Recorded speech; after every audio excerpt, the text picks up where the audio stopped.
Okay, imagine this, right? You've been pouring weeks into some really complex project. You're right there at the finish line.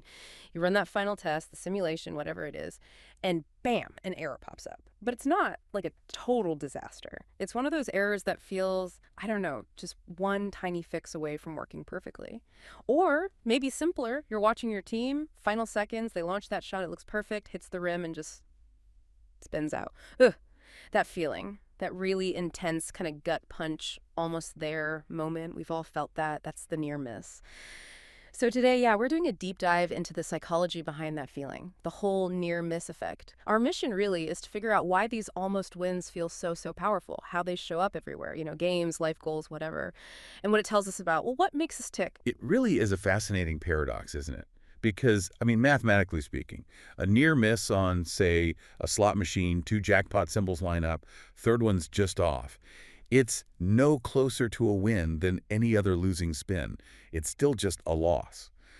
But emotionally, it's huge. And Oh, yeah, this isn't just some weird quirk. It taps into something really fundamental, deeply wired in how we operate, how we persist. right. So it's not just feeling bummed out, it feels different somehow, like a whole other category than just clearly failing. Exactly. That's a great way to put it. When we experience a near miss, what happens is it actually fires up the very same reward pathways in the brain as a genuine win. Yeah. We're talking a dopamine release, especially in areas like the striatum. Your brain basically interprets the outcome not as failure, but as almost success. It's like this tantalizing signal, hey, you were really close, you were on the right track. And that chemical response, it's designed to make you want to do it again. It's your brain saying, go on, try again, even if logically the odds haven't changed at all. Wow, that's actually incredible. So our brains are literally kind of nudging us, telling us to keep going, even when we technically lost. It sounds like, I don't know, maybe an evolutionary thing for persistence. But, it also feels like something that could be really powerfully used. Sometimes for good, maybe sometimes less so. That's precisely it. When we feel like we almost got there, our gut reaction is to give it another shot. And yes, this is famously and very effectively used by, say, slot machine designers. The way the reels are weighted, where they put the symbols, even those animations that kind of slow down the last reel to draw out the suspense, they engineer it so those near misses pop up, maybe more than pure chance would dictate. But it's definitely not just casinos. Think about a student who just misses an A by 1 point, or a scientist whose data almost proves their theory. That brain response, that urge to re-engage, to try again, it's remarkably similar. It's a huge driver for keeping going. So it's not just about losing, it's about that feeling of just barely losing. That's what keeps you hooked. I remember spending like a whole afternoon once trying to make this ridiculous basketball trick shot. The ball just kept hitting the rim, spinning out so close. And every single time, instead of just giving up, I felt this like intense need to try one more time. That Wow. sounds exactly like the pull you're describing. Does that motivation like wear off, or can it keep pulling us back? That's a perfect example, and it highlights how adaptive this response can be, right?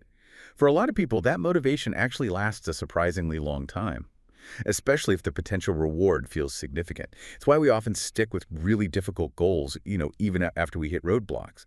As long as those setbacks feel like near misses, like we almost had it, rather than complete dead ends, the brain seems to file a near miss away as valuable data, like a hint about a strategy that almost worked. It's pretty amazing how something so subtle, just that almost feeling, can be such a powerful engine driving what we do. I'm already thinking about where else this shows up. And if we look at the big picture, I mean, designing experiences around this, it brings up a big question, doesn't it? If this near miss thing is so effective, how is it, like, regulated? Where's the line between keeping people engaged and, well, maybe exploiting that psychology? Yeah, and that's a really critical point. It's definitely a debate. On one side, you have people arguing that engineering near misses, especially where money's involved like slots, is basically a form of manipulation. And that's why you see regulators in some places keeping a close eye on how often these near misses happen in games. They try to stop designers from overdoing it, to protect players. But then on the other side, you got the argument that just part of the entertainment, like a cliffhanger in a TV show, right? Something that keeps you excited and wanting more. Part of the thrill. Okay, so there's this tension between what feels fair, maybe, and how the design taps into our psychology. Exactly. And look, wherever you personally stand on that debate, one thing's undeniable. The near-miss effect is still one of the most potent tools out there.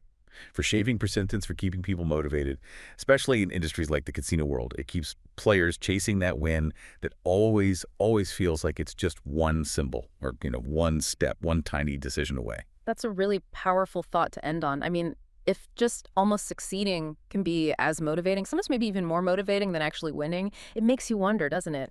What other parts of your life might be subtly shaped by these kinds of near misses, whether they're designed that way or just happen? What stands out to you when you think about this powerful psychological trigger we've explored today?